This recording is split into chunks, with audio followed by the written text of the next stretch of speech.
Big boss season 7 BB hotel ടാസ്കിൽ ആദ്യമായി അതിഥികളായി എത്തിയത് ശോഭ വിശ്വനാഥും ഷിയാസ് കരീമുമാണ്. ഹൗസിൽ ശോഭയും വേദലക്ഷ്മിയും തമ്മിലുള്ള പോരും പ്രേക്ഷകർ കണ്ടതാണ്. പുറത്തു വന്ന ശേഷം ഓൺലൈനിനോട് പ്രതികരിച്ചിരിക്കുകയാണ് ശോഭ. പൊതുവെ പാവങ്ങളാണ് മത്സരാർത്ഥികളെല്ലാം. എന്നാൽ ഇപ്രാവശ്യം ബിഗ് ബോസിന് ധാരാളം കണ്ടന്റ് നൽകിയത് ലാലേട്ടനാണ്. അതുകൊണ്ട് ഇക്കുറി കപ്പ് കൊണ്ടുപോകുന്നത് ലാലേട്ടനാണ്. ലാലേട്ടൻ ഒരു രക്ഷയുമില്ല. ഗെയിമേഴ്സ് കുറച്ചുപേരേയുള്ളൂ. അനീഷ് മാത്രമാണ് അവസരങ്ങളെ നന്നായി ഉപയോഗപ്പെടുത്തുന്നത്.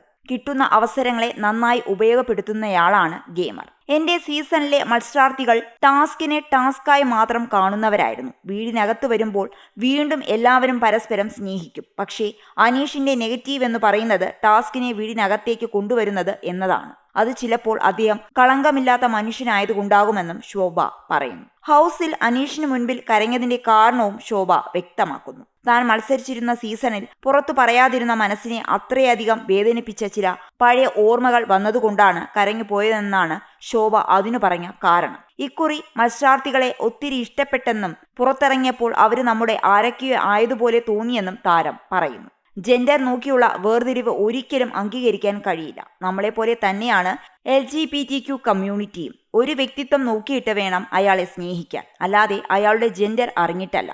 ലക്ഷ്മിയുടെ ആശയങ്ങളോടുള്ള വിയോജിപ്പും ശോഭ വ്യക്തമാക്കി. ലക്ഷ്മി ബിഗ് ബോസിൽ ഫേക്ക് കുലസ്ത്രീ കളിക്കുകയാണ്. നമ്മൾ പ്രോഗ്രസീവായി ചിന്തിക്കണം. തുറന്ന മനസ്സോടെ ആളുകളെ അംഗീകരിക്കണം. ലക്ഷ്മി എടുക്കുന്ന നിലപാട് PR ടീമിന്റെ സ്ട്രാറ്റജിയാണോ എന്ന് സംശയിക്കേണ്ടിയിരിക്കുന്നുവെന്നും ശോഭ അഭിപ്രായപ്പെടുന്നു. 2018 ലക്ഷ്മി LGBTQവിനെ സപ്പോർട്ട് ചെയ്ത് ഒരു പോസ്റ്റ് ഫേസ്ബുക്കിൽ എഴുതിയിട്ടുണ്ടായിരുന്നു എന്നതാണ് ശോഭ അതിനു പറയുന്ന കാരണം. ഹൗസിൽ കുറെ അടിയുണ്ടാക്കിയിട്ട് കാര്യമില്ല. ഒരു നല്ല സന്ദേശം കൊടുക്കാൻ കഴിയണം. ലക്ഷ്മിയുടെ മുഖം മൂടി അഴിഞ്ഞു വീഴും. ലക്ഷ്മിയെ കൊണ്ട് ഛർദിൽ കോരിച്ചത് സിംബോളിക്കലി ആയിരുന്നു. പുറത്തുനിന്ന് വന്നവർക്ക് ഭക്ഷണം നൽകി ഒരു ഫേക്ക് കുലസ്ത്രീയായി ലക്ഷ്മി അഭിനയിച്ചതുപോലെ തോന്നി എന്ന് ശോഭ പറയുന്നു. ഗെയിമിന് പുറത്തൊരു ജീവിതമുണ്ട്. ലക്ഷ്മി ഒനീലിന്റെ ജീവിതം വെച്ച് കളിച്ചു.